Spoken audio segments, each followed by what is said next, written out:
We love being able to go to the different high school, colleges, middle schools to live broadcast sporting events around the area. Georgia Alabama Sports Live appreciates all the fan support, but without a presenting sponsor like Glynn Smith Chevrolet and GMC and Opelika, none of this would be possible. So we want to say thank you so much. Go to glennsmith.com. That is right, glennsmith.com. See all the inventory and see why people always say, get ready to smile. Thanks, everyone, and thank you to Glynn Smith Chevrolet and GMC for being our presenting sponsor.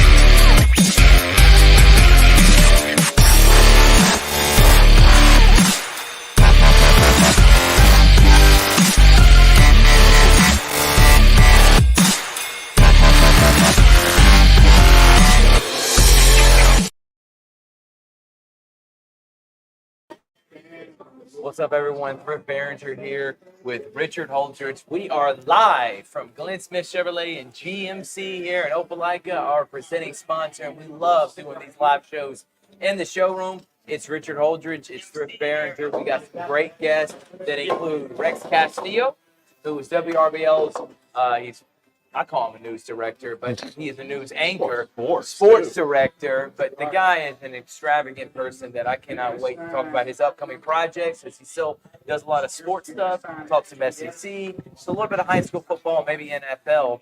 Then we'll have on Coach Mo Scott. His name is Morrice Scott. He is the new CVCC men's basketball coach. Cannot wait to talk with him.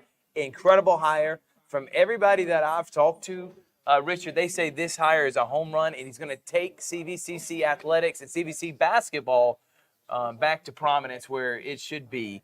So looking forward to talking with him, and then we'll end the show talking with Marvin James, who was the sports director in Macon, is now the head of communications for all of the GHSA. Cannot wait to have on Marvin James as well. But Richard, how you doing, man? Doing great. We got a great lineup of guests. I'm glad to be back up here in Opelika. Last time you had the showroom show, I was actually remote because I had some obligations, but I got to tell you, Rex Castillo came in clutch as he helped it, and then Chris Gates as well coming in clutch. But it was just a great show, and I actually am truly blessed that we were able to be here at Glynn Smith Chevrolet GMC here, the showroom live here in Opelika. So this week we got a busy week. Tomorrow, State of the Programs with Pierre Coffey, the AD and head football coach of Carver, bringing that back. Fridays, Muskogee County Football Media Days, 8 schools, and we'll be hosting it live, doing interviews starting at 10 o'clock in the morning. And then on Saturday, we'll be live from Brookstone at 9:30. Next week, we already start live streaming volleyball and softball games. We got a couple other media days, including Glenwood and Calvary and Harris County. So we're going to be knocking out a lot of football here, because before you know it, this Friday, 2 weeks, we're starting our first football game. By the way, speaking of this Friday, not only are we doing Brookstone Media Day, but we also are going to be live from the Black and Gold scrimmage game in Harris County. Me, Noah Shelton, Richard Holdridge, Rick Beach, and then we'll be saying and watching some of the scrimmage game. But live show this Saturday at 7 o'clock. Cannot wait to do that, Richard. And then next week, we're starting streaming because school starts for majority of the schools that we cover on Georgia Alabama Sports Live. Yes, the schools start from Muskogee County on August 8th, but they've already put on the pads and they're practicing. They were doing that since Monday. A lot of schools, not just Harris County, but Troup County, they all have scrimmages this weekend. And then, they probably got another week of scrimmages, and the season officially will start actually on August the 14th with the Corky Kell Dave Hunter Classic. LaGrange is actually taking on Douglas of Atlanta. But high school here in the Chattahoochee Valley, high school football starts August the 16th. And I already looked at the schedule. I am blown away by some of the matchups. You got Whitewater taking on Carver. You got Harris County going up to Manchester. Rivalry renewed. You got the Battle of North Columbus, Shaw Northside. It's incredible. And then Calvary making their GIAA debut, taking on a GHSA school in Terrell County, which is about an hour south of Columbus. Yeah, so can't wait for that. We're going to take a break. When we come back, we're having on our first guest. His name is Rex Castillo. He's my good friend here on the Georgia-Alabama Sports Live Show. Make your Rex, you ready? Make your way to Glynn Smith Chevrolet. Choose America's #1 compact SUV, the Chevy Equinox. Discounted up to $6,500 off. Chevy's full-size pickup truck, the powerful Chevy Silverado, is up to $12,000 off. And big Chevy Silverado 2500 HDs are discounted up to $6,000 off. Plus, enjoy no payments until fall. Make your way to Glynn Smith Chevrolet in Opelika. Get ready to smile. Smile like we like each other. The internet is Mac. I tested it. Welcome back, everyone. Thrift Barringer here with Rex Castillo and Richard Holdridge. We are at Glynn Smith Chevrolet and GMC. For one, Rex, you're a contributor. You're our correspondent for all things local. I appreciate regional, that. National. Love having you back, man. Man, Thank you always so much good. for making the drive. Always, hey, good to see both of you. Always appreciate you being on the show. All right, we'll start. And there's a lot of ways we're going to be hitting because Sure. we cover all sports. But I guess we'll first start with what you have going on right now.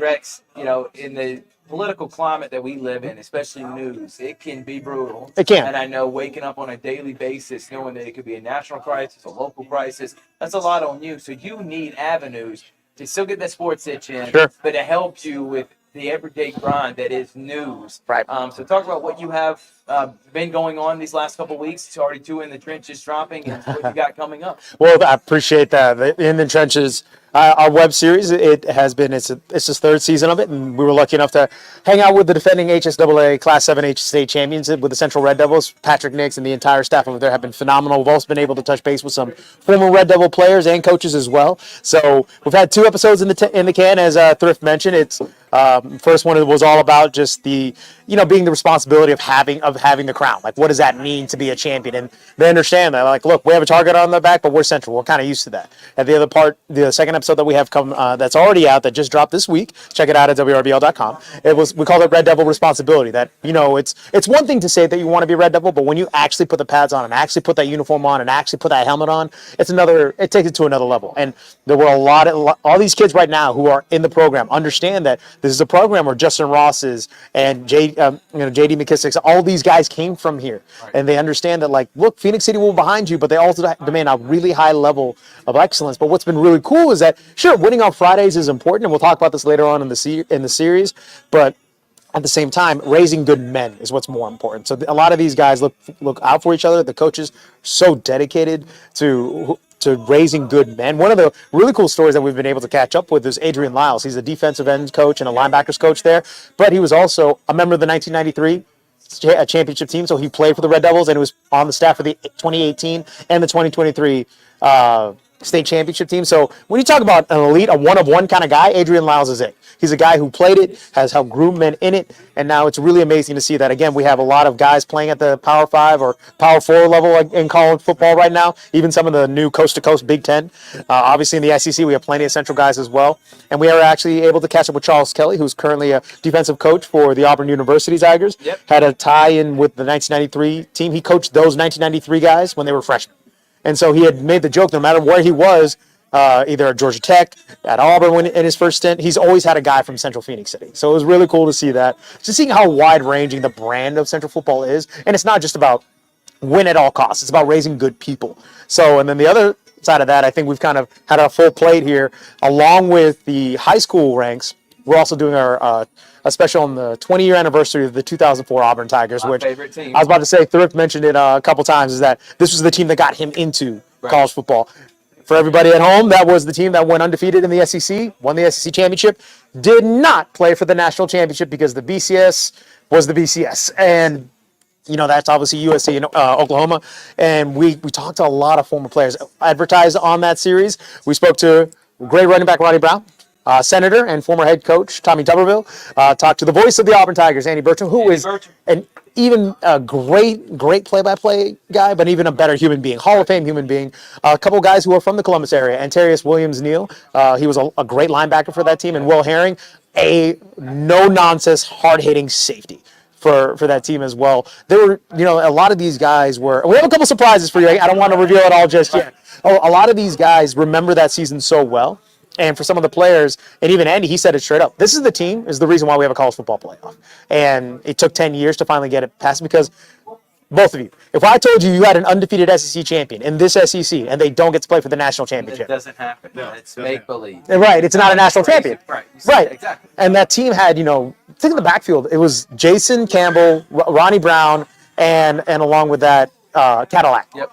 All three of those guys played in the NFL. All three of those guys were high draft picks in the NFL. And I think all the wide receivers were NFL receivers. A lot of people on that line, NFL guys. They didn't get to play for the national title.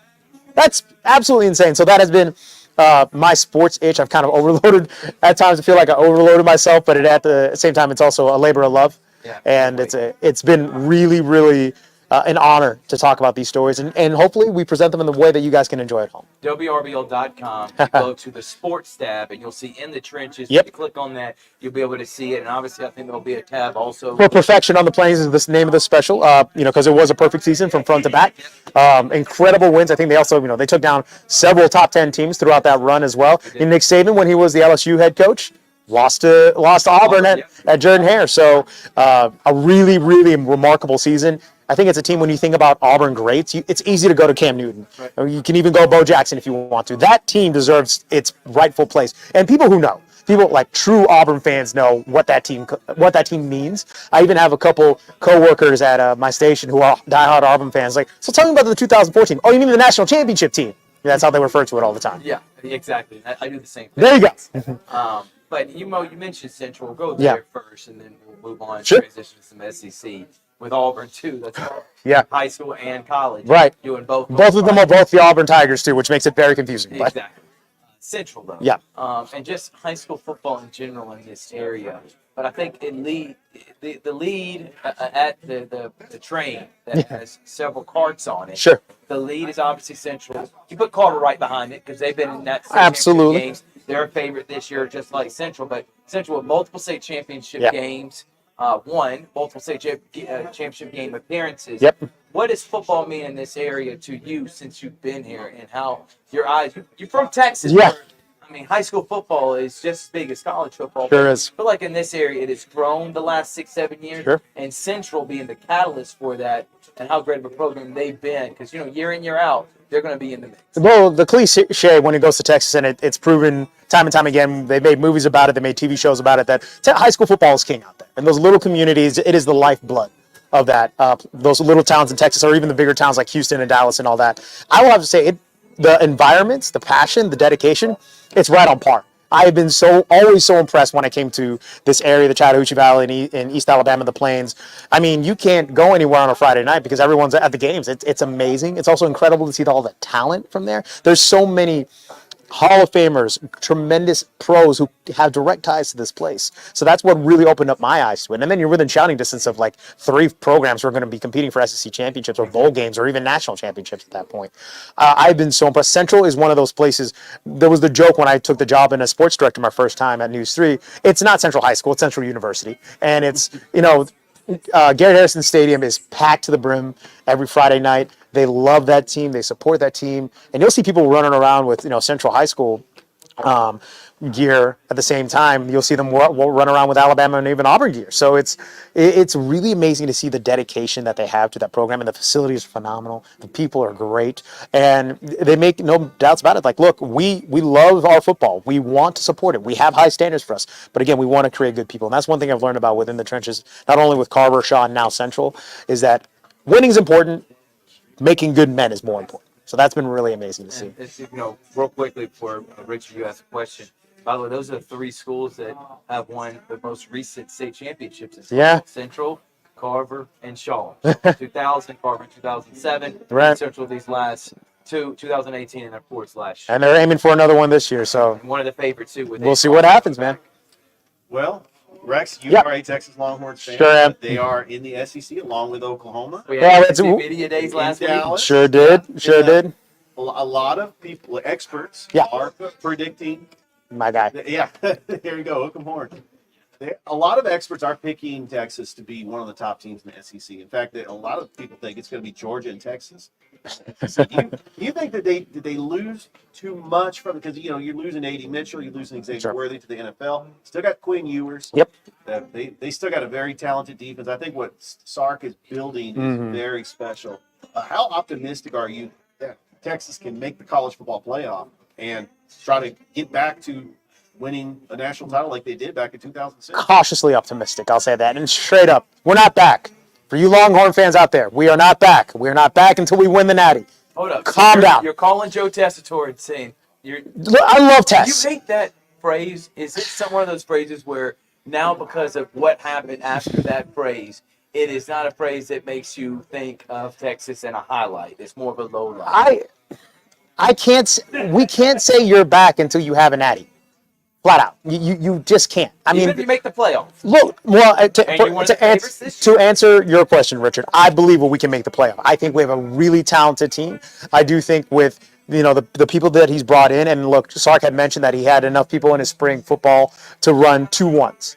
He didn't have enough people to do that before. Right. He has enough talent now in the cabinet to build that. Sark is a guy who, God bless him, he's found his second life in Texas. He went to the funny Coach Saban, Coach Rehab School, and got a job there, got an even better job in Texas, and he's done a phenomenal job. We made it when there was only 4 teams with this expanded field, and again in the SEC. So I think that's one of those things that I believe that the Longhorns can be a player in this conference. Like, people were joking around, Texas is coming in. Like, yeah, we're coming in, but we're not going to be like Vandy. No offense to the Commodores out there, but still, come on. Like Texas has a lot of talent on their roster. They're battle tested, but at the same time, when we were in the Big 12, I kind of looked at the Red River rivalry as like, okay, we need to win that game, and we'll be in the conference championship game. What is it going to happen here? You can't do that because Georgia's on the schedule. Alabama's on the schedule. Right. But even then, people like Ole Miss and Mississippi State, they can catch fire. So you can't. Every week matters at this point. Yeah, it's an expanded playoff. I do think that I would love them to be in Atlanta.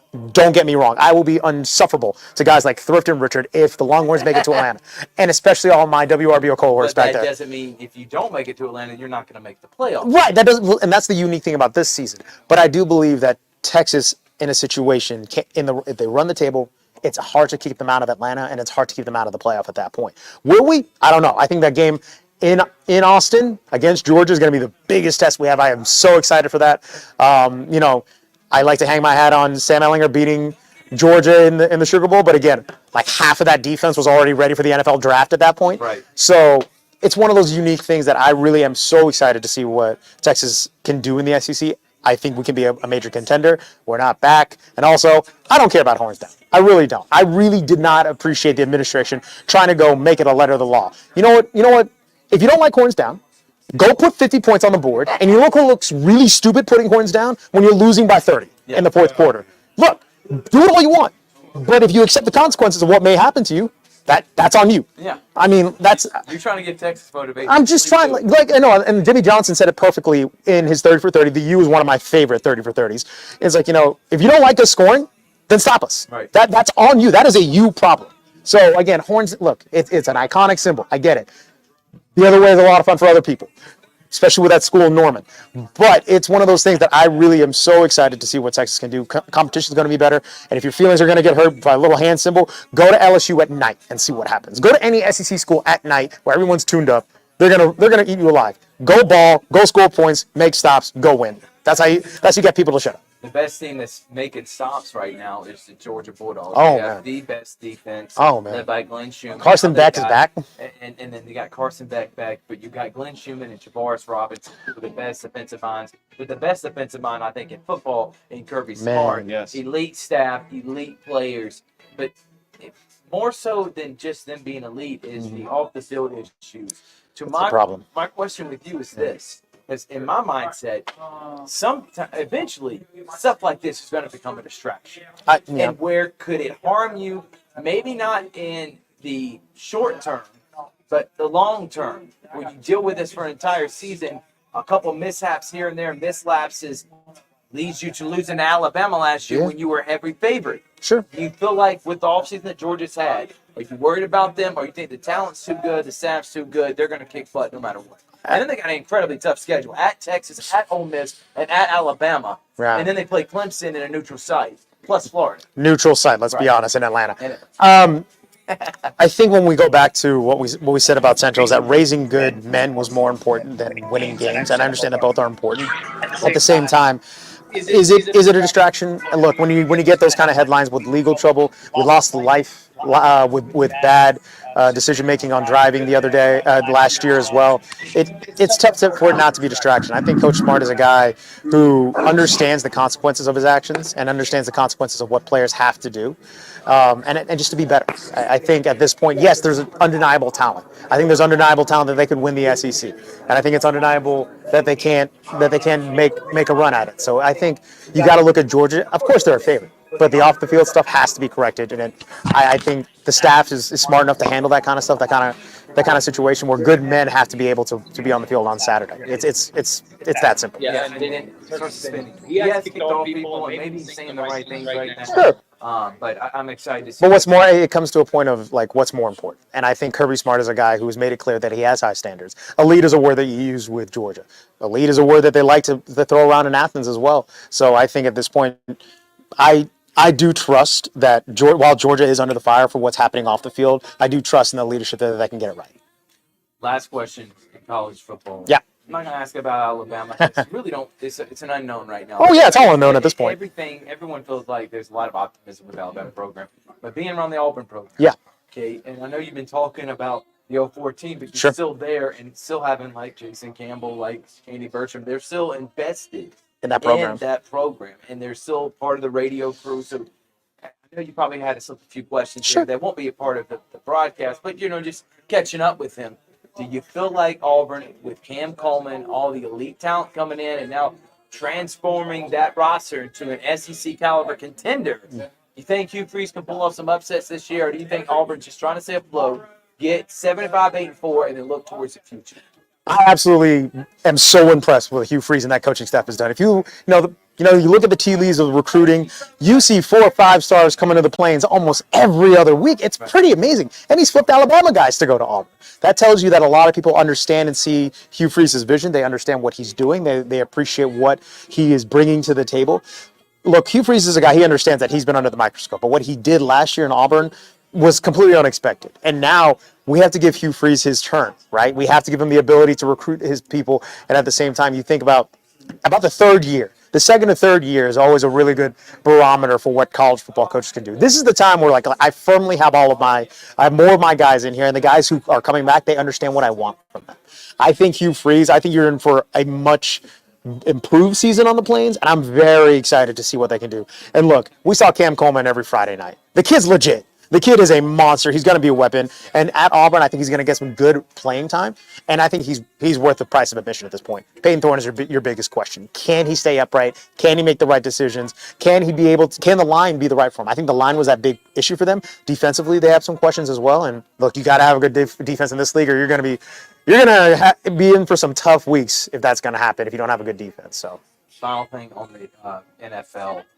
Richard, I know you want to ask the question about his favorite NFL. yes, sir. I got to tell you, is CJ Stroud, and Richard, I guess I'll form it to you and you can formulate it to Rex. And you feel like CJ Stroud is having that all season where he's not focused and maybe could have that sophomore slump. We have seen it. That's Good very rookie true. turns in a sophomore slump. What are you thinking? I have We'll go right heard next. about the sophomore slump. When Sure. you add a Stephon Diggs to the mix, you got Joe Mixon. Mm. He's got weapons. Yep. I know that DeMeco Ryans is a defensive coach, but he's under the Kyle Shanahan system. There you go. So he's got kind of some of Shanahan's guys. And so that culture, first of all, I mean, I love what the Houston Texans have done. That's what I'm talking about. They turned around their culture. I mean, they had Dave Culley. Yep. They had Lovie Smith. Oh, yeah. I mean, it was. They had Nick Casario, Sure did. Those were fun times. Hear me out, though. Here's the thing. the most Bill qualified O'Brien. person in NFL. Look, Bill O'Brien at least had stability. They were getting to the Did playoffs. we? TJ Yates. Look, now hear me out, Rex. The last 2 seasons after Bill O'Brien got fired, Yeah. Dave Culley and Lovie Smith, it was an absolute train wreck. But luckily, you have D'Amico Ryans, the former defensive coordinator for the San Francisco 49ers. Shout out to the captain for also being an amazing linebacker for our Houston Texans. It was. So, train wreck is a great way to describe my experience before this season. I think with Dave Culley and Lovie Smith, I think they were put in situations where Bill O'Brien was in the situation where he made some bad trades. He tried to do the Bill Belichick tree where I could be the president, the GM, and the head coach. Bill Belichick is a unique human being who's uniquely built for all those roles.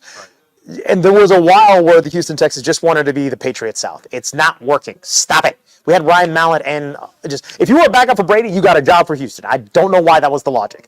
The sophomore slump stuff, I think it is going to be a real truth that C.J. Stroud's going to have to realize. Like, you had a phenomenal rookie year. We also had 0 NFL tape on you. Now, we have NFL tape on you. And one of my friends, when I first started watching the NFL and really got into it, he reminded me, Rex, NFL defensive coaches are very smart. Very, very smart. So extremely smart. There's one thing that'll work 1 year. They found your tendencies. They found your decision making. They will expose your weaknesses, and now we have more weapons. There's a lot of time. Now, C.J. Stroud is a phenomenal talent. Is he distracted? You know, it's when you get more spotlight, deservedly so. I think he is, which I think is a hilarious budding like frenemies kind of thing. But I do think with Stephon Diggs, that is a tremendous weapon. How much does he have left to prove? Because I know he's kind of on a 1 year quote unquote mercenary deal. But when you have him, Nico, and Tank, who are tremendous. Joe Mixon is a great vet as well. Tank Dell is, my gosh, I was surprised by what he could do. And for him to come back and be this X factor weapon, you know, one of those smaller, shorter, but dangerously fast weapons that you can always have. I'm excited to see what the Texans can do. I'm expecting a second round playoff, maybe even possibly push for that conference championship. But again, we're in the same conference as Patrick Mahomes, so I'm trying to reel back the expectations here. You got Will Anderson probably going to get. That guy's a monster. Yeah, and double-digit sacks. Probably right. Possibly complete for Defensive Player of the Year. 100%. Now, when you mentioned that, like, well, we had consistency with T.J. Yates and Sage Rosenfels and Fitzpatrick, God help me, I had all those teams. It also helped when we had J.J. Watt on the other side and a whole bunch of, you know, first NFL defensive players. But you also had a generation. Look, the reason why Matt Schaub worked, when you had Jadeveon Clowney and J.J. Watt to cover up your mistakes, well, there was a point where Johnson and Arian right, but also when the best offensive weapon was J.J. Watt, I'm like, okay, thank God for 99, but something's wrong. So I'm really excited to see that there's more balance. There is 100% a new culture. D'Amico Ryans proved that he was a great leader of men when he was with San Francisco. Getting him this job, what I was so amazed to see is, and you could probably see this too, when a university makes the right hire and they get the right guy, and they rally about it, and the boosters get on board, that's when you know something good's happening. Yes. That's kind of what happened with D'Amico Ryans, because he had played for the Texans. Andre Johnson, who never tweets anything other than promotional stuff, he's happy. You saw Cushing come back. You saw J.J. Watt be happy. You saw all these guys were like, we finally got it right. I'm like, okay, finally, D'Amico. He was the defensive captain of that team when he was on our squad. So now it's like, okay, we've seen what you could do. Can you do it again? Yeah. So that's always our biggest question. I think we can. I think with Stephon Diggs and all these guys, you're not the guy. We have other guys here. You're a guy, but you're not the guy. Tank Dell's ahead of you. Nico's ahead of you. But but if I have one and he has one-on-one coverage because you want to dedicate it to all that, buy all the way, Diggs on a fly, go for it. So I'm excited to see what happens. But yeah, thank you for dragging my face through some terrible memories. You really had to bring back. I had a Matt Schaub jersey for some reason. And listen, it was on sale. This guy's an MVP. He literally was up at 2 o'clock this morning, did the morning news, working on multiple projects, and just made this 45-minute drive. He'll be an integral part of what we do throughout this year. Maybe see him do some play-by-play. Yeah. Whoa, okay. During the football season. Jack, I'm putting it down. Give me one Friday. When did this become a recruiting trail? Does this become a recruiting trail? Well, we won't Rex it, but Rex, thank you so much. Hey, man, In the Trenches is on WRBL.com. They come out every Tuesday for the next 3 weeks, and then Perfection on the Plains will come out Wednesday for the next 4 weeks in August, as leading you right up to the start of the 2024 season. Cannot wait. This is guys Rex Castillo. He's my friend. We're going to take a break. Then we got on the CVCC head boys basketball coach. His name is Maurice Scott, right here on Georgia Alabama Sports Live. Are you ready to save big on a new Chevrolet? Make your way to Glynn Smith Chevrolet for the Chevy Summer Drive. Choose America's #1 compact SUV, the Chevy Equinox, discounted up to $6,000 off. Or powerful full-size Chevy Silverados for up to $14,750 off. And fuel-efficient Chevy Malibus up to $5,750 off. Make your way to Glynn Smith Chevrolet. Get ready to smile.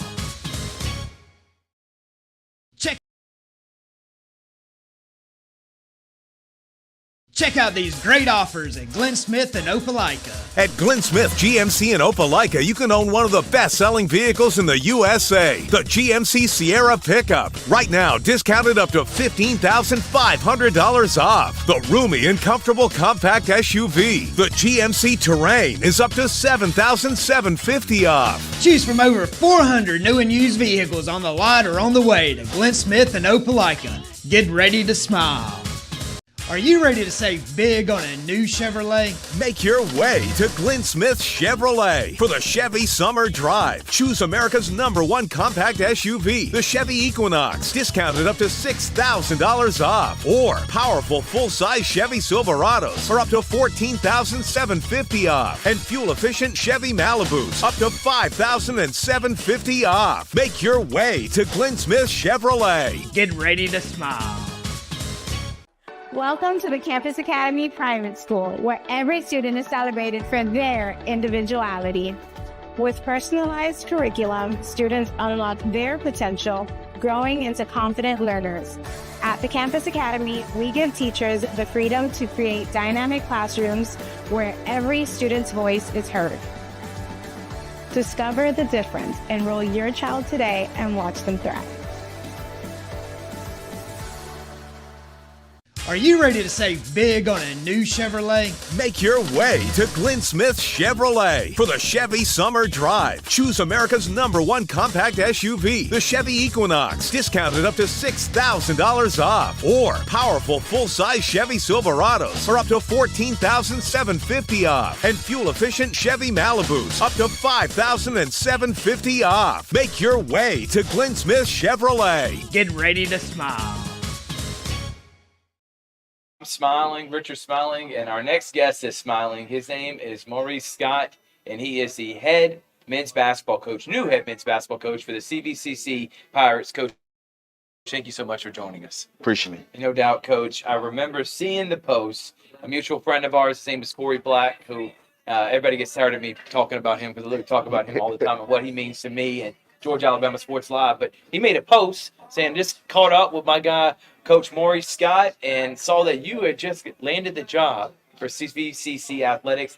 I texted Coach. I said, I need his number now, and we need to do a sit-down interview to talk about this man who's going to, I think, take CVCC Pirates basketball to the place that we all believe it should be. But first, Coach, what we like to do is we like you telling your story. Instead of me asking you a bunch of questions, just start from the beginning. Where you from? Your playing days, what got you into coaching, and what ultimately led you here to CVCC. So the floor is yours, Coach. Well, where it all started, originally I'm from Fitzgerald, Georgia, so a little small town south, Purple Hurricanes, yes, yes. So we're known for football, of course, you know, it's football country around here. So really good in football back in Fitzgerald, and me and Corey, of course, he's from Tipton, so we kind of close next door neighbors. So we used to always play against each other and stuff like that. And you know, I've always had a relationship with him due to his JUCO, you know, connections, and me being a Division I coach. I always come to his events and support, you know, and watch guys and recruit guys from his events. So we've been knowing each other for a while. But about me, I went to Florida A&M. I played college basketball there for 4 years. Nice. Also played baseball. So that's a little what do they call it? Fun fact. Yeah. Fun fact. Double sport, man. I was a dual sport. One. Yeah. That's impressive. And you know, everybody tell me I'm crazy because I actually would just go out there for half the season, and I was all conference tournament player in baseball as well. Now, so Coach. yeah, so a middle infielder, switch hitter. So I was pretty decent in baseball as well. Probably was better baseball player than anything, to be honest. But I fell in love with the game of basketball. You know, my playing career, I was able to win a conference tournament my sophomore year and go to the NCAA tournament. That was probably the biggest accomplishment that I had in my playing career because in high school we got to the state playoffs and we was like in the maybe Elite Eight, and a team, Dougherty County, put us out of the tournament. We know about They were that. loaded. They were really good that particular year. And they had a kid, Dexter Hall, back there. I'll never forget this kid. So, and then, full circle, I go to Florida A&M. He go to South Carolina State. And we played him in the championship game my sophomore year, and we beat him. And so it's a little return the favor back to him, to get to the NCAA tournament. So made it a little sweeter for me, to be able to, revenge my loss in high school, because I felt like if we'd have beat them, we probably would have won a state championship. No doubt.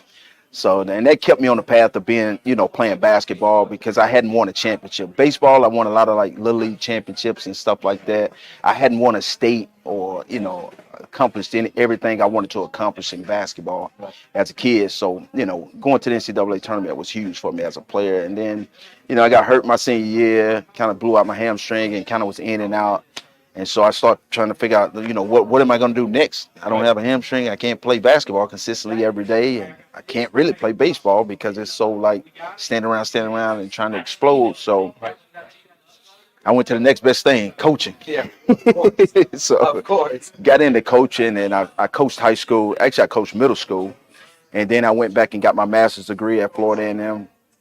And was a grad assistant under Mike Gillespie, probably one of the all-time winningest coaches in junior college basketball. He's in the Hall of Fame in the state of Florida in junior college basketball. I mean, he had Tallahassee Community College, every year they was in the top 5 in the country, seemed like, for like multiple years. And he came to Florida A&M and took that program to new heights. We went to the NCAA tournament with him. I was a part of a team that went to the NCAA tournament and actually won the first game of the school's history in the tournament. In the first 4 games. And back then it was only one game. Oh yeah, it was just the 16 seeds. Yeah. So it was just the one game, and we won that game and went on into the field. And to go back to my playing days, so I was on the first team to ever go to the NCAA tournament as a player at Florida A&M. So, and I was so important. So it's a lot of stuff that I was the first of at my school, which is kind of cool for me. Right. But going to that, and then they go back. Gillespie goes back to another NCAA after I leave, and they go back to another NCAA tournament. He's probably one of the greatest minds in basketball that I've seen, that I've worked with, as far as like in-game adjustments and doing things like that. I mean, he was unbelievable at in-game adjustment. And just to let me sit in and watch film with him and stuff, that's when I really fell in love with the game, because I would sit up at night and break down film with him, and he taught me a lot about just film watching. So I'm a big film watcher guy, and studying the film and breaking people down. So, and when I left from here as a grad assistant, I went to Chipley High School and coached, had my first head high school coaching job, and that was very interesting. I went to a program that was kind of wildering, I guess. Players were leaving, and everybody was like, all right, it's going to be all right, coach. We'll be down, for a year, but we got a good middle school class coming up. Like, they're going to be really good. So I go there, and then, I got lucky in year 1, and I took that team, and we actually ended up winning and winning the district championship and going to states and stuff like that. So that was huge, and a lot of coaches pumped me up like I was a really good coach. And they was like, Coach, you need to go to college basketball. And I took off and went to Northwest Florida State as an assistant coach. So I went there. Of course, we was in the top 10 in the country in junior college basketball. I think it was like 27-9 or 27-4 was our record that year. Of course, the Panhandle is one of the best junior college conferences in America. It's kind of, I tell people all the time, like JUCO got the levels, kind of like, you don't hear about it, but I consider the Panhandle kind of like the ACC, SEC type for JUCO, and everybody else is the like middle of the pack, like Sun Belt, where I came from and stuff like that, know. But that Panhandle is kind of like the ACC, SEC caliber players that go there. So that was interesting, coaching those type guys and playing. Actually had a kid that's close by here, couple kids like Tay Waller that end up going to Auburn, and he probably still had a record for 3-pointers made over there in the season or something like that. And he played for us down there, and LaShawn Watson. They both from kind of he's from Manchester area, right here around this area. So those guys, it's funny me being back up here in this area when I recruiting those guys, bringing going back and forth, seeing these guys play in high school and stuff like that. It's kind of neat being back in this area. Right. So worked with them, and then I took my first Division One assistant position at Southeastern after a year with those guys. And Southeastern was just the best thing that ever happened to me. It really opened me up. I had, worked with some great guys. Like the head coach was good. He was really good at like offensive. He was a kind of up north, so it was a little different. Like he had different terminology. We call ball screens down here and stuff like that, and they call them blockers. They up north they use some different terminology sometimes. Right. So it was interesting learning the terminology a little differently, at that level, and from somebody that was, he got a brilliant mind too. Jim Yarborough, he did some coaching, so he was good at breaking stuff down and working with guys. So I learned a lot from him, and assistant coaching staff was really good. Larry Cordero, now he's at Troy as like an ops guy. So, I talk to him all the time. Right. We used to live together. So it's pretty neat to be in this area where I can go see him, grab lunch, and just talk basketball whenever I need to. And also work with another guy, Roman Banks. And the reason why I mentioned both of those guys is because he's down there. And Roman Banks actually hired me to be his assistant at Southern University, where I spent most of my time in Louisiana. And at Southern, we took over a program that was like pretty much on the ground. Yeah. They had won probably about 7 or 8 games in the previous 3 years. And we took over that program. They had, academic problems and things of that nature. So we had to come in and clean up. Rome called me. He said, man, I need you to come and be my assistant, man, because I know you can handle this academic stuff because you did it for us at Southeastern. So that's big to me, the academic side of things too. I don't really just coach. I tell people all the time, yes, I enjoy coaching and I try to do a great job, but the academic side to me is important as well, So I was able to go in there and help him clean that up, and we did an unbelievable job of winning games. And people was wondering how we did it. To win 24 games in a season at a SWAC school is really tough because you have to play all these guaranteed games to start the year. Right. But we were fortunate enough to beat, your Texas A&M's, Mississippi States, and Wyoming, Tulane. Right. I mean, we were on a great run, and we went to the NCAA tournaments twice during my time there. And won a regular season title as well. So it was pretty good. And then once he left, he had a tough situation, with his son came up through the program, and he went to the NCAA tournament. His dad passes, and you could just feel the juice just kind of left him a little bit. So he went and took the AD position. So he took the AD position, and I came on as the interim for a year. So I was the interim coach for a year, and finished 4th in the league. We was probably 10-8. Yeah, 10-8 in league play, and got to the semifinals and lost to the number 1 seed in the semifinals. Had to lead pretty much the whole entire game, and we just couldn't make free throws down the stretch. Like it was one of those, like my best guys couldn't finish it at the line. I thought we'd have had a good chance of competing for the championship that year. But then, unfortunate circumstances, I didn't get the job, and you know how this thing go politically and when things happen. So I didn't get the nod, but it kind of reset me a little bit. It kind of gave me a chance to do something different. Hang out with my family a little more and things of that nature for a couple months, and then I jumped right back in. And I got a call, Mike McConaughey over at Northwestern State. And the fortunate thing, now he's one of the all-time winningest coaches in the state of Louisiana. So I work for Gillespie in Florida. That's one of the all-time winningest coaches. A JUCO guy that was like unbelievable, amazing. I went to junior college as an assistant and worked for Bruce Stewart. Like, he's a god in coaching. Like, when he was around, he unfortunately he passed away. Several years ago. But one of the all-time coaches in junior college basketball. And then I get another chance to work for Mike McConaughey, which is all-time Louisiana coaches out there, and he was a great player as well. Right. So I tell everybody, man, I'm fortunate to go through the situation and work for the guys that I've worked for, because accumulate the knowledge, man. The knowledge of the game it was big. And the thing that Coach McConaughey taught me, I thought, was people, like dealing with the kids. Like, he had the most unorthodox way of coaching his team, but it was it was his style. Like he's the one that got along. Like him and his player relationship was unbelievable. Like the way he interact with his guys, and I thought that was huge. Like he's a big time servant. Like we would have like he would cook for the guys. Like he wouldn't just bring the food in and cater it and let the guys. He would actually cook the food and then serve the guys. Like so, it was this dude is unbelievable. He's hands down one of the top notch coaches I've ever worked for by far. So had a chance to work from him and learned a lot. And then of course my last stop here is with another all time legend. This guy Keith Richard. I mean he's at Louisiana Monroe. He was unbelievable. Oh, yeah. Taking me in and allowing me to be in the Sun Belt. Yeah, be in the Sun Belt, which is a really tough league, and allowing me to coach. You know, like top assistant in the Sun Belt, being able to, you know, trust me to break down film and, you know, do a lot of scouting report stuff, defensive stuff, because I'm a huge defensive guy.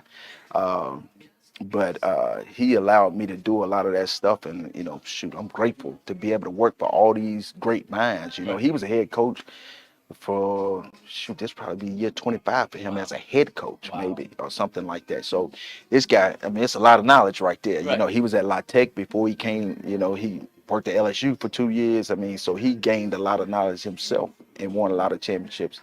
And I tell people all the time, man, him, we different, but we got somewhat similar stories. And like we was a part of the first team. Like he played on the first team to ever go to the NCAA tournament for his school. Right.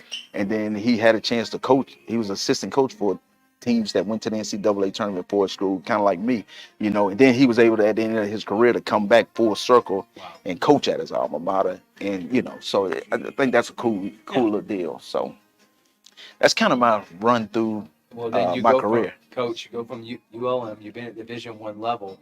What made you want to come to Phoenix City, Alabama, specifically to CVCC, who in its prime, 20 years ago, heck, even really 10 years ago, the baseball program, softball program, and I'm not saying they're not there now, but I mean, they're one of the top junior colleges in the country, and I know they're trying to get back there and they're doing the right things, but what wants you to take over a job in CVCC and be the head man? Is it being the head guy? Why'd you want to get back in junior college? What was it that led you here?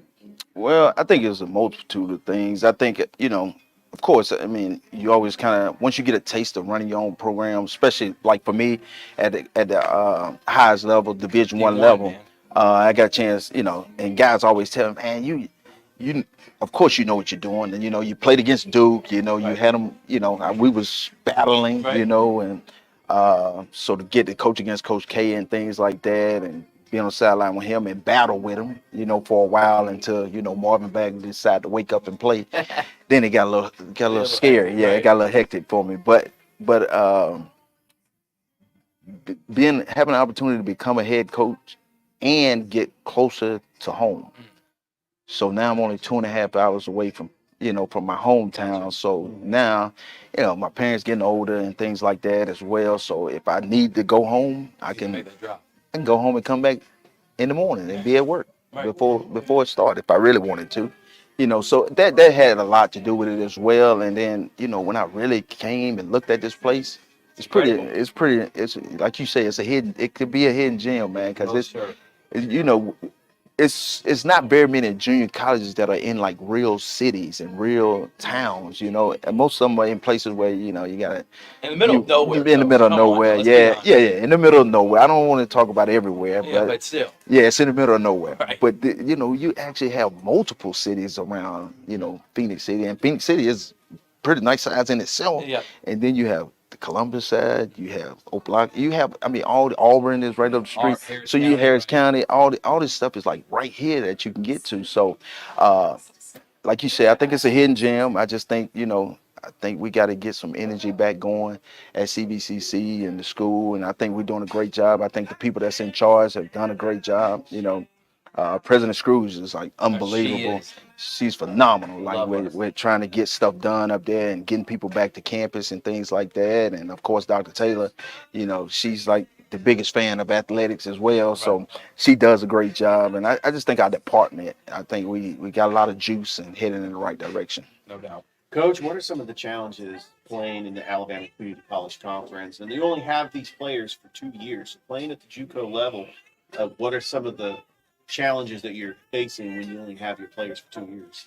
Well, I think some of the challenge is going to be is trying to fast pace these guys to be ready to go to the 4-year level. And like I told them during the time I was interviewing for the job, like this program is going to be ran kind of like a Division I program because that's pretty much all I know. And that's where they're trying to get to. So if I go ahead and set the standard, once they get there, it'll be a smoother transition for them instead of having to be like, oh, well, I didn't know this. I didn't know I had to do this. No, you're going to know right now, like from year one, like this is what it's going to be like at Division I. So it's not going to change. So when you make that move, should be a smooth transition, so I think that's going to be the biggest change for me. And then the other thing is, I guess I'm used to. I seen I had a game on a Tuesday and then a Thursday on the road. I was like, well, if I leave the Tuesday game, I just drive to the Thursday game, stay Wednesday, and play Thursday. They're like, no, coach, you come back to the school. Then you drive. You were coming back and making that 3-hour drive, no doubt, coach. But you made mention about, and Richard brought up that you have to play for 2 years. How do you want to attack recruiting-wise? Are you trying to go after the high school level? Is a transfer portal something you're interested in? Because you got to think some of those Division I talented players that maybe didn't have their grades right or want to play immediately to come and play for you. What's some of your philosophy in terms of recruiting? I know you don't have a lot of time this year. I don't know, we'll talk about the roster this year in a moment, but overall, what are you trying to accomplish when it comes to recruiting? I think it'll be a combination of both, but I think it'll be more high school generated for me. Okay, good. Because just me, because I want to develop. It turns away. A lot of people want to turn away a high school coach. Not give them those guys those opportunity because they can go after and get the D1, D2, D3 guys that are leaving their school. Exactly, and I tell people all the time, kids,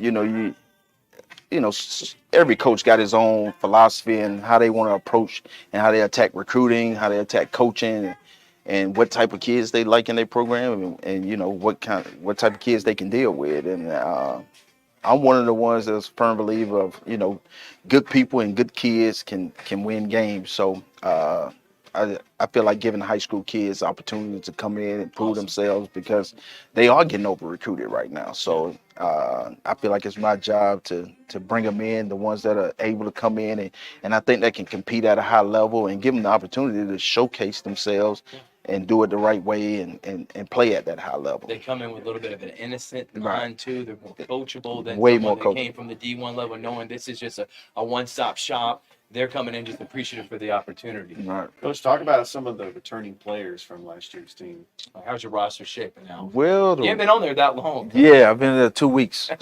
And the roster was very bare. I think there's only 3 guys coming back from last year's team so far, and 2 of them didn't play last year. Jeez. So it'll be a tough feat. But we will, we'll get it turned. It's tough recruiting now. It's late, but we got a couple kids that they signed before I got here, like 4 kids. So all of those guys will be freshmen. But and then we've taken a couple guys here late, a couple freshmen, and we're tracking a couple now that would, hopefully we can get in the fold. And of course, size is a huge deal, and it's tough to find size late because everybody snatched them up right away. So if anybody know of any 6'6", 6'7" guys or 6'5", yeah, I need a lot of help. Yeah, but other than that, though, I think we'll piece it together and we'll go out there and we're gonna compete for sure. And I want to make mention about President Screws, Dr. Taylor. Love them. Love what they've done, allowing us to be a part of last year, live streaming all men's and women's games for basketball and all softball and baseball home games. And we expect to do something similar this year, Coach. I'm excited about the direction that the program's going in. Basketball as a whole, and I'm talking about the way your team's going to be run. Are you more run and gun? Are you focus heavily on defense? Are you really about what your roster is? And I guess you're going to figure out how the strengths of your roster before you can really decide your key focal points. Are those always going to be the same no matter what the roster is? Like, how's your team going to look when they start playing, basically, when I'm asking Coach? Well, no matter who's on the roster, we're going to defend. Yeah. So that's number one for Coach Scott. I was the defensive guy. I was probably in the top 10, 20 in the country in steals every year, for my team. So I am a defensive junkie. But, I've learned different styles of offense, which, At Southern, we played like super fast, and that was the first time I ever played fast, and I enjoyed that. Like we guarded, we was in the top 10 probably every year in scoring defense, but we played really fast on offense. So it was kind of a tricky deal, but we could play fast and we could slow down though. So I think it'll be a combination and just learning the roster and seeing what you have, and you just make the adjustments to fit the roster. Coach, last question. How important is it building relationships within the community? And then talk about that relationship you have with Corey Black, who is respected around the community. He's not coaching high school this year. You probably could have some of those kids being looked at because they just want to say championship coach. They were the best team in this area last year by far. But how important is that to start establishing? Have you reached out to any high school coaches, or do you plan on doing that here as you first get going? Because there's some talent in this area for sure. It's definitely talent in this area, and I have reached out to some coaches and some coaches I bumped into, and I've been trying to get out a little bit, but you know it's so hectic because, like I said, I've been here 2 weeks. Yeah, so it's been tough, but I've been trying to make myself get out and. In between a professional development or meeting on campus, I try to get away and go meet and shake some hands of some coaches and maybe make some phone calls and call some coaches. And of course, having Black is like an ace in the hole because, you know, I'm able to like, he introduced me to all these coaches all the time. And he does all these exposure camps. He knows also the players that you need to want to recruit, coach. Exactly. He know all of them that's around. So having him as a guide has been really great, you know, having him to go around. So that's a plus. And then, you know, hopefully, you know, trying to piece my staff together, you know, got one or two pieces that I think they're going to be able to help me in the city too, because they're out there and they do a wonderful job. So if we can piece that together and make that happen and you know get our staff together, I think it's going to work itself out, and I think we'll do pretty good. Well, Coach, I can't wait. We'll have you on again when you start getting your staff together, because you've only been on the job for 2 weeks. But basically, Coach, the last message is, if you can, to all our audience, all the supporters out there, on what they're going to see this upcoming year, hopefully for years to come, for CVCC Pirates basketball. Oh yeah, you're gonna see a team that's gonna play with a lot of passion, gonna get after it defensively for sure. It's just gonna be a grinding team, you know. We was looking at some T-shirts being made the other day, and me and the women's basketball coach. Right. I think Joe does an unbelievable, unreal. He does an unbelievable job, and I kind of bounce a lot of ideas off of him because actually he was the head coach at Northwest for a year. We both worked for Bruce Stewart as assistants, so and then he became the head coach once Bruce passed. Awesome. And so that's how we kind of got our path together. But I mean, he got great ideas, and we was talking about being Valley tough. You know, we're gonna be Valley tough, so that's gonna be our deal, and we're gonna build on that and see if we can, you know, take CVCC to a whole nother level. Valley Tough, and Valley Tough's going to be on Georgia Alabama Sports Live this year. His name is Morrice Scott. He's the new head basketball coach for CVCC Athletics. Bright future for the Pirates basketball, and looking forward to have you on many more times, Coach. Appreciate Thank you so much. Thanks for having me. We're going to take a break, and when we come back, we got on Marvin James. He was the sports director for Macon. Still is. WMAZ. Yep. And he's also head of communications for all the GHSA. Got to talk with him as we got football season coming up. It's Georgia Alabama Sports Live show from Glynn Smith Chevrolet and GMC. Be back after this. We love being able to go to the different high school, colleges, middle schools to live broadcast sporting events around the area. Georgia Alabama Sports Live appreciates all the fan support, but without a presenting sponsor like Glynn Smith Chevrolet and GMC in Opelika, none of this would be possible. So we want to say thank you so much. Go to glennsmith.com. That is right, glennsmith.com. See all the inventory and see why people always say, get ready to smile. Thanks, everyone, and thank you to Glynn Smith Chevrolet and GMC for being our presenting sponsor. Are you ready to save big on a new Chevrolet? Make your way to Glynn Smith Chevrolet for the Chevy Summer Drive. Choose America's #1 compact SUV, the Chevy Equinox, discounted up to $6,000 off. Or powerful full-size Chevy Silverados for up to $14,750 off. And fuel-efficient Chevy Malibus up to $5,750 off. Make your way to Glynn Smith Chevrolet. Get ready to smile. Check out these great offers at Glynn Smith and Opelika. At Glynn Smith GMC in Opelika, you can own one of the best-selling vehicles in the USA, the GMC Sierra pickup. Right now, discounted up to $15,500 off. The roomy and comfortable compact SUV, the GMC Terrain, is up to $7,750 off. Choose from over 400 new and used vehicles on the lot or on the way to Glynn Smith and Opelika. Get ready to smile. Welcome to the Campus Academy Private School, where every student is celebrated for their individuality. With personalized curriculum, students unlock their potential, growing into confident learners. At the Campus Academy, we give teachers the freedom to create dynamic classrooms where every student's voice is heard. Discover the difference. Enroll your child today and watch them thrive.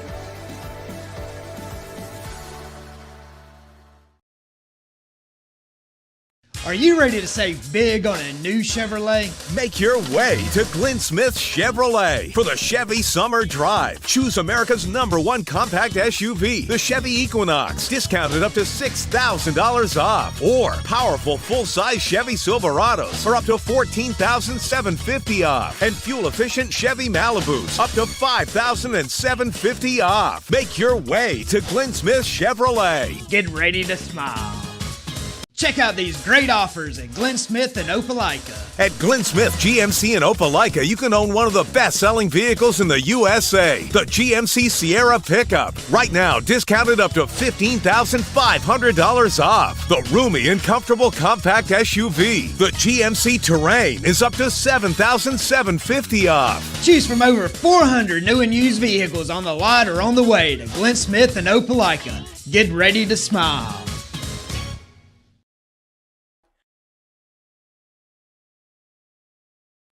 Welcome to the Campus Academy Private School, where every student is celebrated for their individuality. With personalized curriculum, students unlock their potential, growing into confident learners. At the Campus Academy, we give teachers the freedom to create dynamic classrooms where every student's voice is heard. Discover the difference. Enroll your child today and watch them thrive.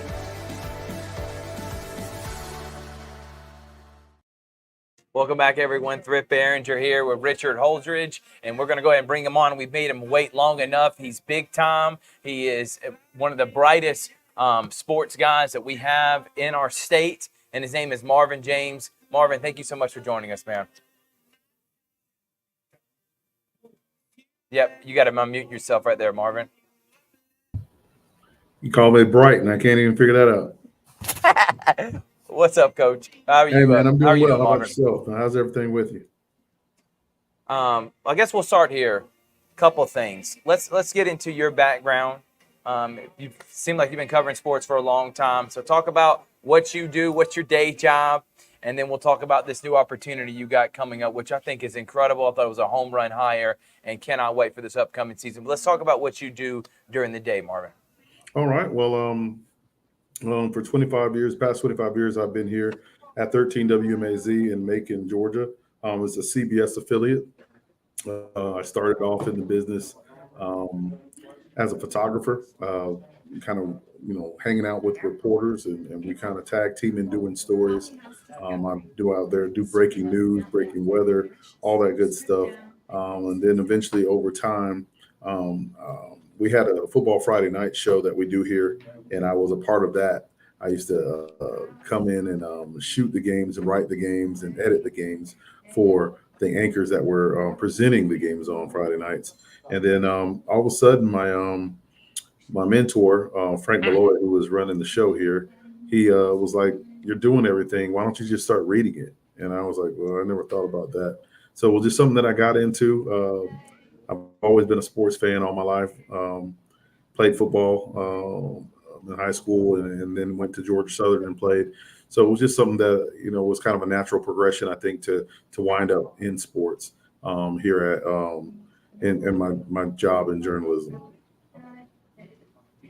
Well, Marvin, I had the privilege of getting to know you because you've been a guest on the Sports Beat. Yep, that's right. I thought it was great that the Columbus teams, when they were in the same region with all the Macon teams, our paths crossed. And one of probably a quarterback that played at Southwest who loves making sports, Marcus Brooks, who plays for the Columbus Lions. You know, I love seeing those paths cross. It's going to be different, but, you know, Spencer's not going to play Southwest. We're not going to see Kendrick and Rutland anymore. No. But I do think that making sports is just been absolutely phenomenal. And I know that you cover not just Macon, you cover Houston County, you cover Fort Valley State, you cover Peach County. So you were there with those runs with Rance Gillespie. Just talk about, what does it mean to cover high school sports in the Macon area and the surrounding communities? Yeah, and that's the priority here. Anytime anybody comes here, if they're applying for a job or if they're just, you know, asking what I do, the priority here is local sports. Yeah, we do the Braves and we get a chance to hang out with the Bulldogs. That's always fun, and we got a chance to cover a couple national championships. But we cover Mercer, we cover Fort Valley, we cover Georgia. College was in the Peach Belt as well.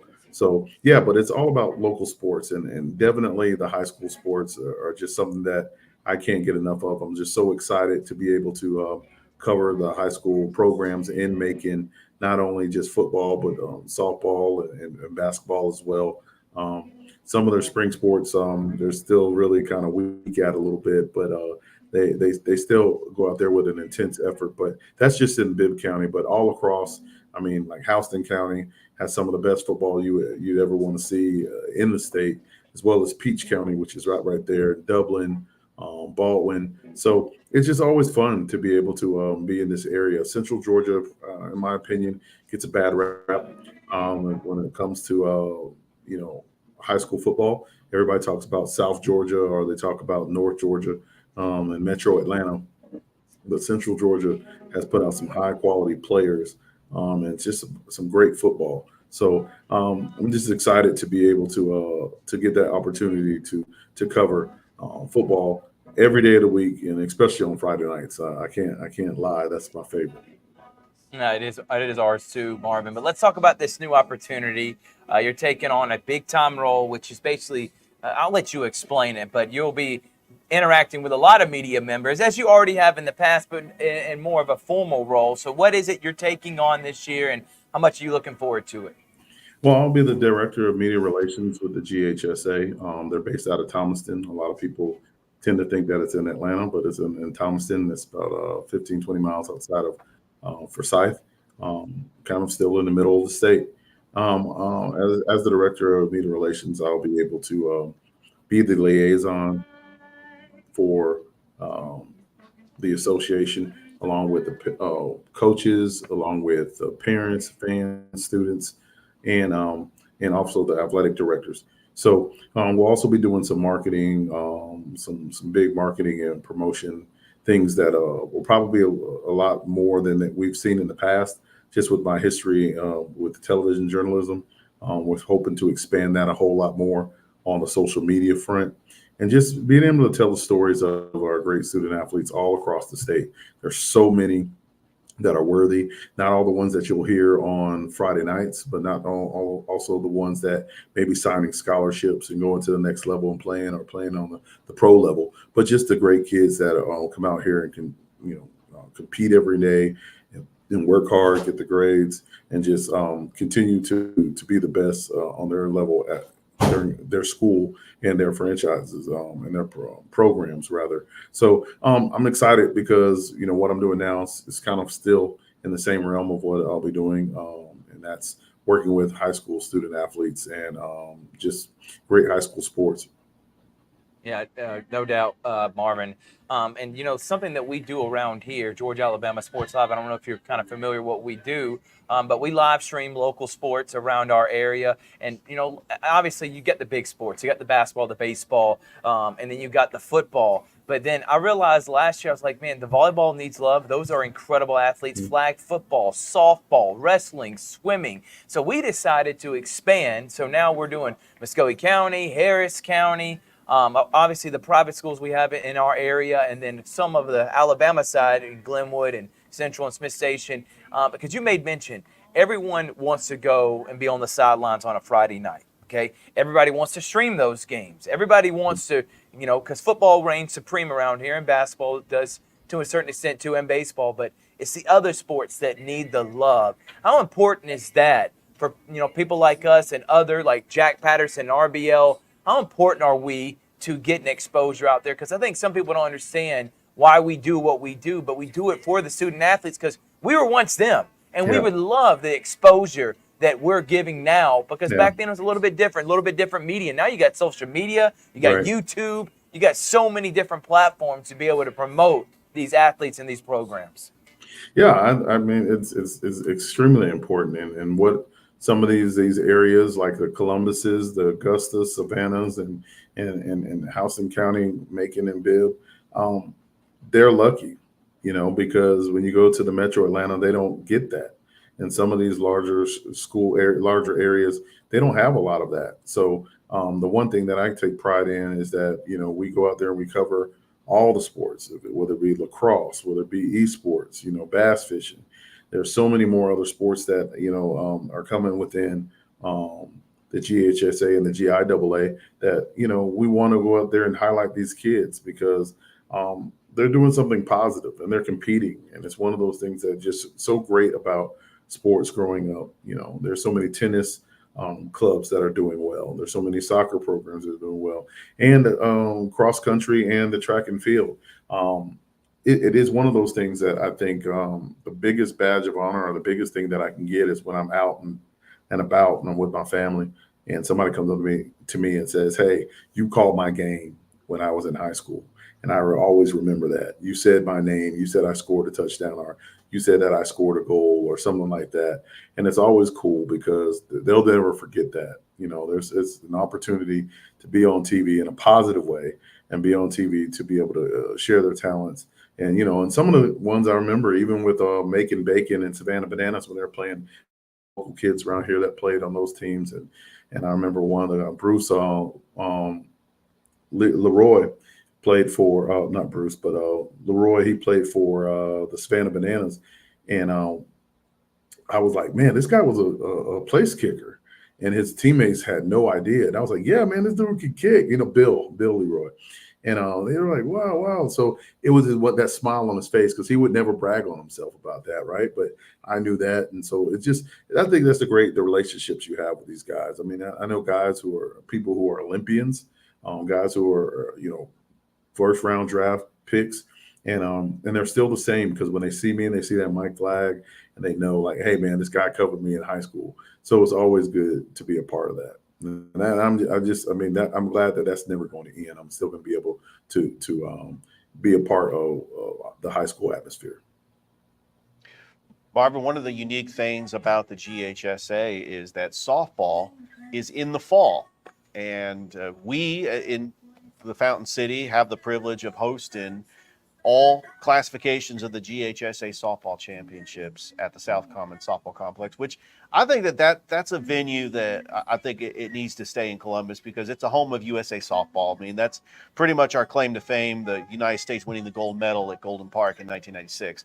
But being a part of the GHSA, and you've got to see what venues can actually host these multiple schools. I mean, what goes into the logistics of these venues hosting, the GHSA football? Well, we know that the football championships are going to be up in Atlanta, but you've got the softball championships, you've got the volleyball championships. Like, what goes into, like, is there a meeting, the logistics side, and also you got to factor in travel and possibly hotel rooms, or what are all the things that go into setting up these championships in the GHSA? I think all of the above, for sure. I won't speak too much ahead of myself, because I actually just, I think this is my first week, so I haven't really actually been into the makings of all of that. But yeah, I mean, there's bidding that goes into play, and also the location that goes into play. I think there's just a couple of those factors that you try to want to consider when you're talking about, the venue for everybody to participate in the championship setting, because the championship setting is another step higher, right?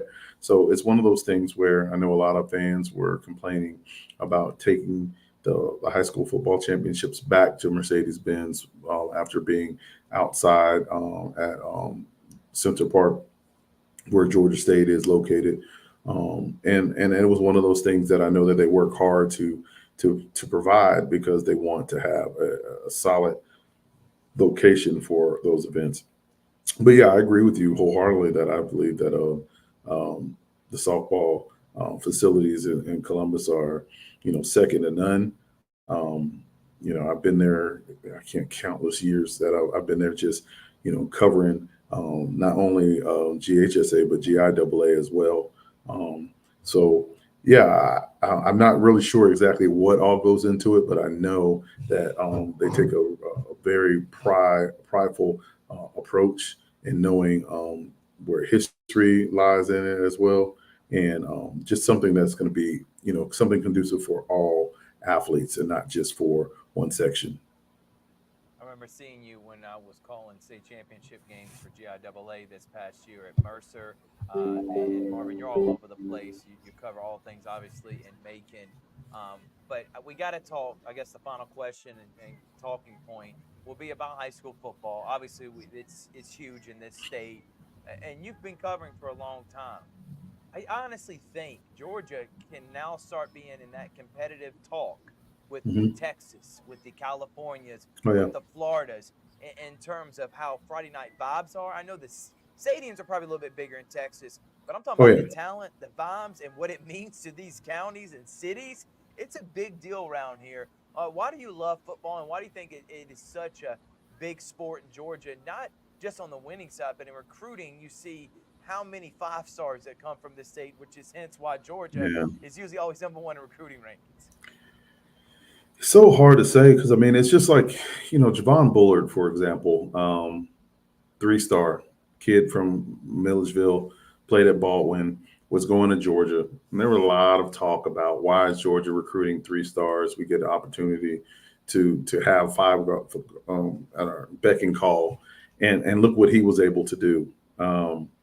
I mean, this guy is about to be a starter for the Green Bay Packers, which is amazing. And I think that's one of the things that I enjoy so much is because you can see that player that is raw and know, man, this guy really has the opportunity to get better. And I mean, and not only that, I mean, Alicia Gray played at Washington County in Sandersville, and she's, just won, both the skills competition and 3-point contest for the WNBA. She's an Olympic champion, starter, an all-star for the WNBA with the Atlanta Dream. It's just so many different players that have come through that continue to just do that, do their thing and like start off. But bringing back to football, I mean, I can just call so many different players I've watched on Friday nights that I now watch on Sundays, and I'm just like, man, um, I never had that talent, but I could definitely appreciate the fact that I watched them, sit on the sideline and try to really get in part of the game, be a part of the B team, be a part of JV, and then really shine and be a part of the varsity level and just take it to a whole nother level. And I'm very competitive as well. So when I hear the Texases, the Californias, the Pennsylvanias, they talk about Ohio's, they talk about, I kind of, look at what Kirby has done and built this masterpiece here at Georgia. And I'm kind of like, when I hear a kid say, well, they don't know if they're going to go to Georgia, I'm like, okay, I don't know what's going on, but look at what Mikael Williams is doing now, playing for Georgia. He's from Hardaway in your neck of the woods. It's just so many great players, man. It's just so many great opportunities to see these guys shine, and I'm just proud of it because, like, when I write down, sometimes when I look at think back at all the players that I had a chance to see from a sophomore, ninth grade, sophomore year, and then see how they blossom. I'm like, man, this is a really cool job. I followed Jake from Little League to starting for Georgia Bulldogs as a true freshman. So that's the beautiful thing that I love about high school sports because it's just so much passion, so much fire, and these guys really play hard nosed football. And I'm just that's something that I don't ever want to have a life without. Marvin James, he is hopefully going to be a contributor on our show many times because we even hit. This was more about an introduction to you, Marvin. What you got into this profession. your new job, because when you come on in weeks moving forward, obviously we'll talk about the upcoming season, who's doing what, how people panning out, and also talk a little NIL too. But that's a separate conversation for another day, because that could be a whole hour show in itself. Yeah. But Marvin, thank you so much for joining us, man. And I hope we get to talk real soon. I hope to be able to see you on the sideline real soon as well. Yeah, man. Yeah, man. Anytime, man. I look forward to it. Just let me know, and we'll make it happen, bro. I appreciate you guys giving me the opportunity, the platform, to share my opinions and just be a part of you guys. So thanks a lot. His name is Marvin James. We're going to take a break. Thank you so much. When we come back, we're wrapping up live from here at Glynn Smith Chevrolet and GMC. It's the Georgia Alabama Sports Live Show. Are you ready to save big on a new Chevrolet? Make your way to Glynn Smith Chevrolet for the Chevy Summer Drive. Choose America's #1 compact SUV, the Chevy Equinox, discounted up to $6,000 off. Or powerful full-size Chevy Silverados are up to $14,750 off. And fuel-efficient Chevy Malibus up to $5,750 off. Make your way to Glynn Smith Chevrolet. Get ready to smile. Welcome back, everyone. Thrift Barringer, Richard Holdridge. We're going to wrap it up here by saying thank you to Glynn Smith Chevrolet and GMC. Thank you to Marvin James. Thank you to Morrice Scott. And thank you to Rex Castillo. What a show today, Richard. MVP show. I'm just so excited that we can get back here at Glynn Smith Chevrolet GMC. And I can't wait till football season. I mean, it's my favorite time of the year. And it's well, just it's not incredible. just football season. It's volleyball, softball, flag football. We're going to be hitting it all this fall. And we'll be dropping our monthly schedule, Richard. I want to try to – I don't know if it'll be the whole month because we got so many games that we're doing. But you'll see, starting next week, we start live streaming volleyball and softball games. The week after is football season starts, and it's nonstop for the rest of the year. And then we got college football coming up. Our first live show for the Georgia Alabama Sports Live Show for football season will be on Sunday nights, and that first one will be August the 11th. So be sure to tune in for that. We will not have a show this Sunday, but we will have one on Monday. And then next week, we got a show on Monday. We got Glenwood and Calvary coaches shows. We got a lot happening on Georgia Alabama Sports Live, and it starts the 2024-25 sports season. It's official. It's official. Richard Holdridge, I'm Thrift Barringer saying good night, everyone. We'll talk to you later. You're watching right now the Georgia Alabama Sports Live Show that is presented by Glynn Smith Chevrolet and GMC. Get ready to smile. We'll be right back after this. Thank you for watching the Georgia Alabama Sports Live Show presented by Glynn Smith Chevrolet and GMC. Get ready to smile.